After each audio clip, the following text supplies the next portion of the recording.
Hey, hi, hello. It's Juanito from BorrowLenses here in the studio with another video for you guys.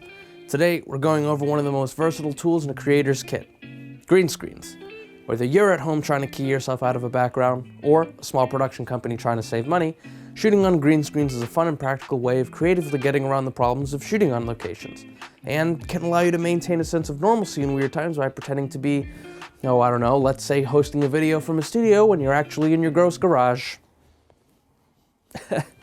But with green screens, you can change the environment your subject's in, magically float items with your mind, or become a meteorologist. As you can see, this doesn't really take a huge Hollywood budget with a ton of lights and soundstage, so in this video, we'll be going over some basic tips to help you utilize what you have to pull off a successful green screen shoot from just about anywhere. So, let's hop on into it. First things first, you'll want to set up whatever screen you have. If you don't have a green backdrop lying around, no worries. You can make a backdrop using some green or blue poster board.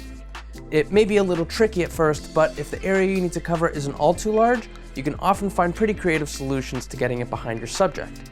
For those brave enough to paint your wall, you can. Just make sure it's flat, or flat enamel, or just buy green screen paint. Save yourself the headache. If you have a small green screen kit hanging from backdrop stands, make sure that you're able to get the screen as taut as possible before moving on. If you folded up your screens for long-term storage like I have in the past, you might have to steam out all the creases that would be on it. Having creases all over the screen can make it very difficult to pull off a proper key, so get rid of it. A quick tip that's helped me out in the past: if ironing sounds like a pain, or you don't have an iron, you can toss it in the dryer for a bit before starting to set up for your shoot. Use some pony clamps, maybe some binder clips, put some weight in the ground, really anything that's going to help the fabric stretch a little bit and remain as smooth as possible throughout your frame. One of the biggest challenges with green screens is lighting your screen correctly. You want to make sure the light is nice and even across the entirety of the screen, or at least behind your subject. The goal here is really to avoid any unwanted shadows. I usually like to use larger tube type LEDs like quasars or kinos, but if you don't have any of those fancy lights, don't worry about it. Just try to light the screen from every direction possible. Most setups end up being a few lights on either side and maybe one overhead. If there's any hot spots or shadows caused by your lights being too close to the screen, then start marching the stands back and forth a bit until it starts looking even again. Ideally, you'll just want the green screen to be a tad brighter than how you'll be lighting your subject when all said and done.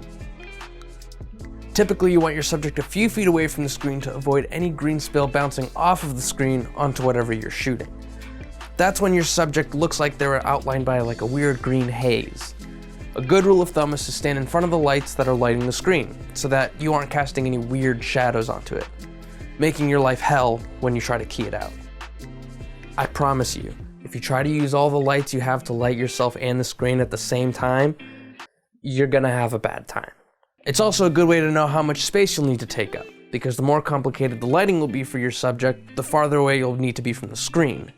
Remember that lighting your green screen and lighting your subject are two different lighting setups. A key thing to remember is that lighting your subject will depend on your scene.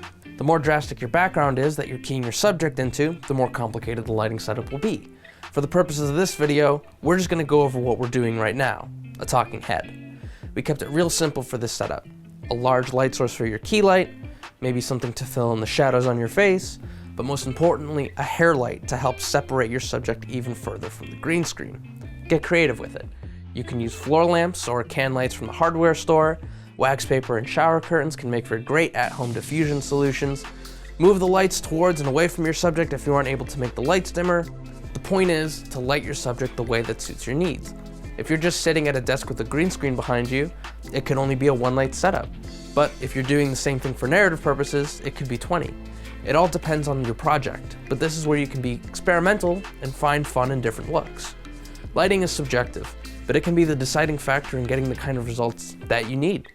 So there you have it, a couple of green screen basics that will hopefully get you started on your green screen adventures. It may seem like a daunting task at first, but being able to get creative with what you have can open up a lot of new possibilities. But if you guys like what you see here or have any questions, feel free to leave a comment below, and don't forget to head over to BorrowLenses.com for all your photo and video needs. Nailed it. Gosh, shooting alone sucks.